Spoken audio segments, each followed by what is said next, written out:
record. Oh. Sophie, is Melanie going to record it, or? Yes, Melanie has started recording. Okay. Thank you ever so much, everyone, for joining us today. Myself, Sophie Dennett, BBM at Westcon, looking after the Veritas portfolio. Also with us, we've got Grant Woodbury, who's going to come around and say hello. He's our solution architect, also across Veritas. So we're going to be talking to you today about Backup Exec. Backup Exec, as many of you will know, has been around for a long, long time.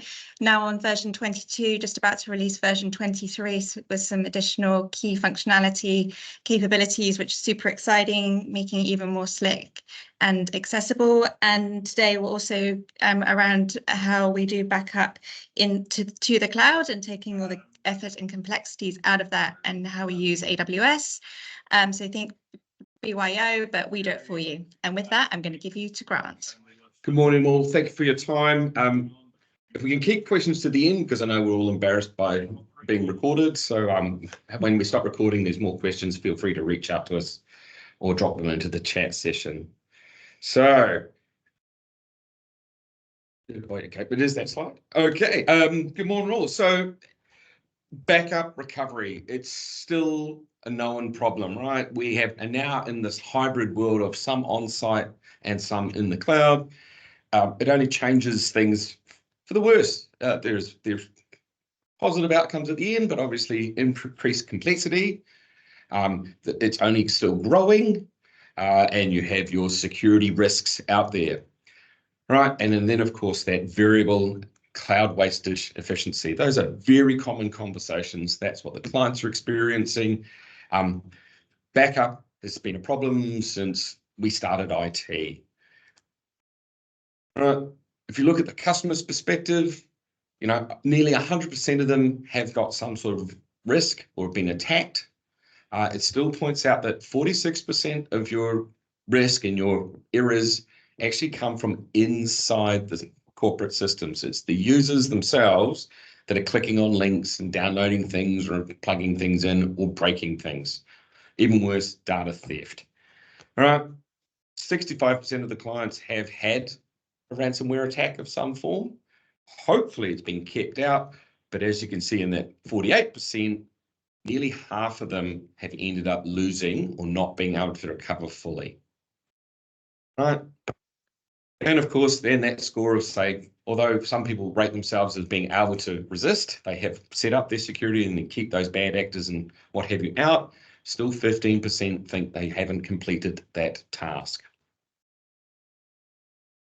So the first thing you can do is do that 3-2-1 backup classic sort of behavior that says make 3 copies, 2 of them on separate sites and 1 of them in a cold or offsite form.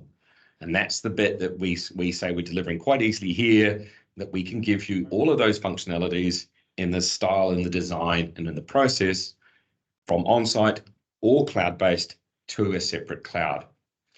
So we've got to do backups. We all know that. There's a couple of forms out there that say, hey, it's still a customer problem.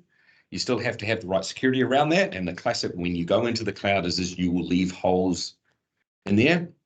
And then, of course, you make sure that it is compliant, that it is immutable, it is non-changeable. It is all those good things that you look for in that. If I have to go and do a restore, I need to make sure it is what I expect it to be. Interesting enough, people that move into the cloud are quite surprised by this chart that says it is still your responsibility to manage backups, recovery, and the data set that's in there. They will not go and validate it, verify it, or make sure it is what you expect. It is your responsibility. It's their job to make sure it runs for you. The concept there is like buying a car. They will make sure the car works. You can take it to a mechanic, but you're responsible for driving it. If you crash it, it's your problem. The Backup Exec is a very elegant, simple way to address those problems, whether it's a Hyper-V or a standalone server, or it's a cloud-based data source on the left-hand side. Obviously, you need that management software to run somewhere, and it can be either on-site or in the cloud, and then you need to put it somewhere, whether it's traditionally onto a tape, or it's on a storage device, or it's actually in the cloud itself. Net backup and your architecture must line up to that. I must have the appropriate number of data sources, and I have to have the appropriate number or choices of recovery or target environments. That is what an SMB needs to do. So what does Backup Exec offer us? Well, it says I'm a very simple tool, right? It's been around a long time. It's got a very cool user experience. It is all in the same install. And we'll come back to simplified licensing. It is cyber resilient. It has ransomware scanning and malware discovery and restore best known type of behaviors. And it's a hardened install image. So when you install it, you know it's going to work the way you want it to work. And of course, because we are at version 23 as of later this month, it manages and has a very comprehensive compatibility list. Right? All of those data sources and all of those targets are yours to choose. What we've done here with our sales play is package that together, because building it is the problem that the small customer has. So does everybody remember Veritas? Right, they've been around for 18 years, over that, inside that Gartner quadrant, right, which is the longest serving entity. Right, they are in the big banks and the big global customers. Right, they have a huge number of employees, a huge number of partners, a huge number of investments, patents, and managing over 100 exabytes of customer data. What does that mean? Well, they're not going away. They've been around, they've learned the lessons, that they're here to continue to help you and drive forward. I'm going to segue here and talk about the recent announcement about them being merged with Cohesity, right? Everybody in the industry is seeing that as a plus. They now become the clear leader on the Gartner quadrants with a $6 billion revenue stream, which is outrageous. And their technologies are super complementary. Yes, there's a lot of overlap, but that means we can bring together the best of those features. Importantly, that is a 6 month away from here we are, 1st of March in 2024. That was 6 months. They've already stated there's no product changes and we will transition everybody happily, right? That's one of the things that Veritas does really well, is makes transition between versions and features and functions really elegant, really simple for customers. So what's Backup Exec? As we said, very simple. It manages all those different sources, all those different targets. You can run it in a private cloud, i.e. on-site, or in some sort of hybrid state, a bit on-site and a bit off-site. A deeper technical conversation. You can deliver those policies of 3, 2, 1, how often I keep it, where I keep it, how I stage it, and then I can push it to another copy. All very elegant, all very easy to manage. Supports a long list of the operating systems and hosts, including some of the hard ones, and that spelling mistake has turned up again. Don't know who IMB is. My apologies for that. You can have agents, right? One of the things that's been around for a long time, we're one of the first to give you those application quiesce agents. They are optional if you're under a hypervisor situation, but if you truly want 0 RPOs and RTOs for specific applications like Oracle and SQL, the agents are there for you and are included.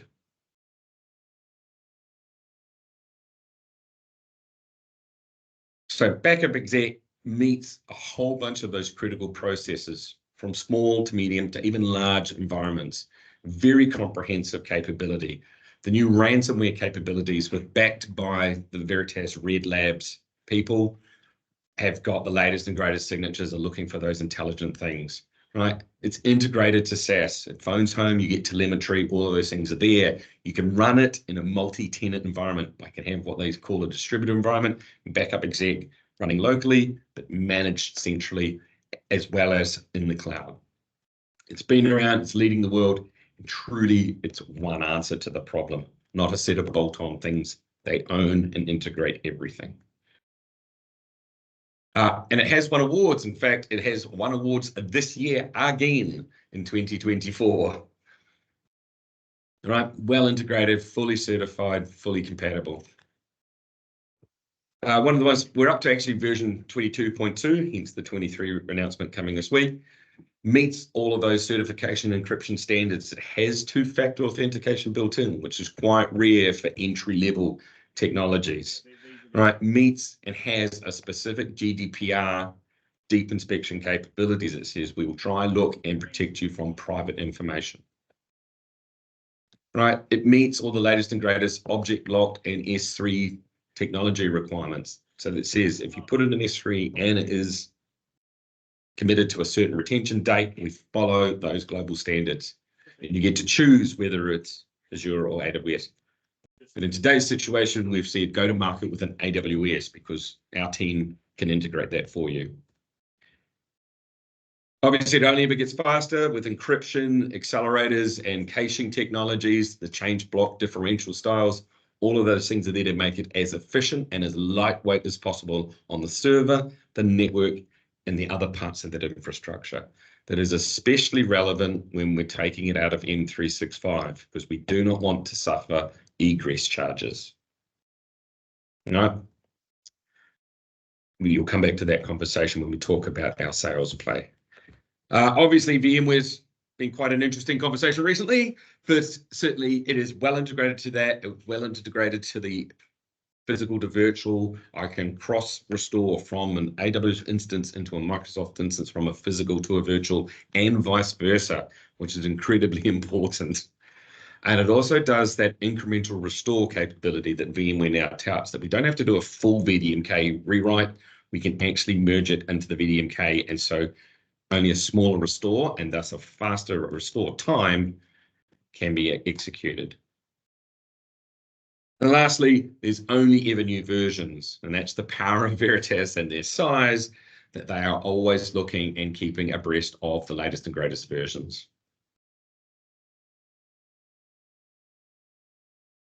When it comes to ransomware, again, we've got to put that slide in it because that is a very hot topic out there that says it is a hardened system. We give you extra authentications because we just don't want people logging on to do restores and taking data. It meets and applies to the worm standards, depending on the technology using, whether that's tape or cloud-based or disk-based. And it has that VM recovery validation that says we'll check it before we restore it and bring it back online. As I said, you can do the Azure site recovery or the instant VM styles, and we have that conversion virtual. Those are all super powerful things to say when things break. It's not an if, it's a when now. Backup Exec can let you put it back where and when and how and as quickly as possible that meets your business needs. So licensing, this was the biggest change that Veritas introduced with version 22 last year. If anybody's lucky enough to work with Backup Exec over the years, it was getting quite messy of support levels, capacity levels, feature and function, the agents, everything was separate, which meant you could be very attractive and very efficient with your purchasing. But as soon as you change something, it was complicated to get a new quote and things like that. So they've rolled it all together. It's an all-encompassing license. So everything is included, including all go forward, and it is now considered a subscription license. As in, you pay a slightly larger amount than just support, but it means you're fully entitled to every function. Plus the way they counted it. And this is the interesting lesson, that it's now so simple to figure out how many you need. It has the concept of a base pack or a core pack, and then how many additional workloads would you like to? The base pack is a 5-pack. All right, so you can have either 5 virtual machines, 5 physical servers, or a 10-pack of M365 users. That's what you get in the core pack. You then just using the online calculator says you can give them how many users, how many physical standalone servers, as in SQL, Oracle, or whatever AIX boxes, and then how many virtual machines, whether that's Azure, a Microsoft Hyper-V, or just a standard ESX virtual machine. That the online tool will tell you how many add-ons you need to. So super simple for us to walk through that with a customer, super simple for us to then take those 2 numbers and generate a 2-line quote. The core pack, and then how many add-ons you need. We can, of course, add installation migration services, and that's again part of what the new AWS starter kit says. We will do that for you. up to the migration effort. Right? We will leave that to the partners to manage that process themselves, because that can be quite time expensive on their decision to exit the old way and bring it into the new way. So why does Veritas think they should be back in this conversation? They have that breadth of being around and got a very complicated and very extensive matrix of capabilities. It manages and has all sorts of automated policies, pickups, protection rules. Those predefined policies are all there for you to get to the best and the most effective control system that you have. It's cloud scale. It's ready to be as big and as distributed as you need it to be. It is in just one user interface, which has been around a long time. It's defined it, as far as I can tell. Everyone now copies it. It all looks the same. It is meeting those new secure capabilities. Must have zero trust, must be hardened, must follow along some well-established best practices. And you can consume it the way you want to. Put it where you want to. I thought I'd throw in this slide. As soon as we create the slide, things are changing as these technologies leapfrog. But at that entry point SMB environment, and including M365, they all have it, but they might not necessarily have it in the same tool. Right? The way that they manage their cloud-based versus their on-site are different, and you may have to use a different user interface. Right? But those are the common scenarios. So saying backup exec meets that, but we kind of laugh at these slides all the time. Of course, the vendor puts ticks in all of their boxes and goes looking for reasons. We would love the opportunity to dig into certain feature function comparisons. So what's in the starter pack? It says, hey, we can offer you this in $1 per month scenario. We can offer it as a prepay, and we can offer an extended commit terms and all the other options that you need to. But the idea is because we're going to run this on Amazon, you'd like to get that efficiency with variable billing. But we give you this example of, hey, the base pack is about $110 per month. Healthy margin for you guys on that. Right? Every additional source is a relatively cheap price. Then where do you run it? You've got to run it on an EC2 instance. We give you the base size. Again, you can choose smaller or larger based on your policies and processes. You need to then connect it back and pay for some of that ingress-egress stuff, which is the storage gateway, and then the capacity. We've chosen a number here of 10 terabytes. That will give you, or hopefully with compression, deduplication, all sorts of other features, give you 5 years of recovery repository for those 50 people or a small business. All right, and that includes a terabyte of up and down traffic. So restores and egress charges are included in this pricing. What we've also said is we will build it for you. We will set it up. We will install it, configure it, make sure it works to the client, and then hand it back as here's a backup environment ready for you to start adding hosts and data sources into.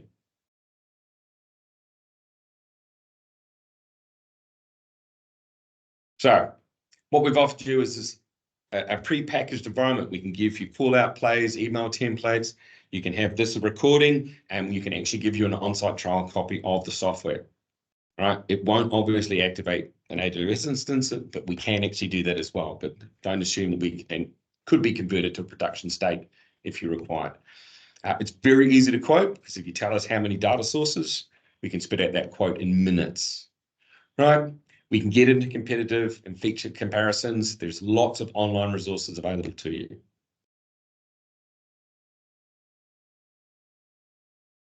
So we've taken the F out of putting you in the cloud. We give you the Bring by license style, but it doesn't need to go through Marketplace and all those online tools.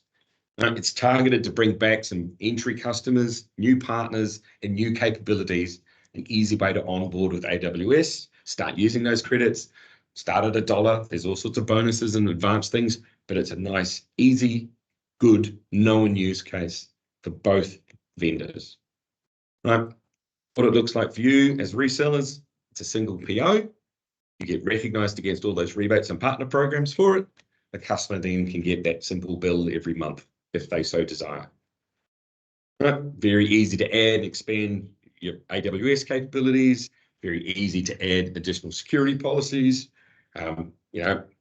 We actually test it, configure it, and give you it in a running state, which is often the hardest part of the process. They like the concept, but they have no time to do it, or we can do it for you. What does that mean for the partner? There's lots of extra consulting, lots of easy go-to-market, lots of migration, lots of other things we can start talking about with these clients.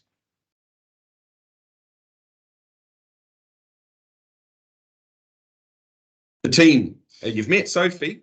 Jason should be online somewhere. He is the AWS specialist inside our organization. If you haven't met him, he's always keen to meet and have a conversation.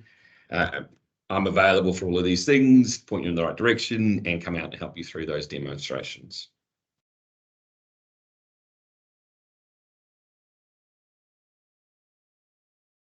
I'm going to leave it on that page. If we stop recording, we can open the floor for questions.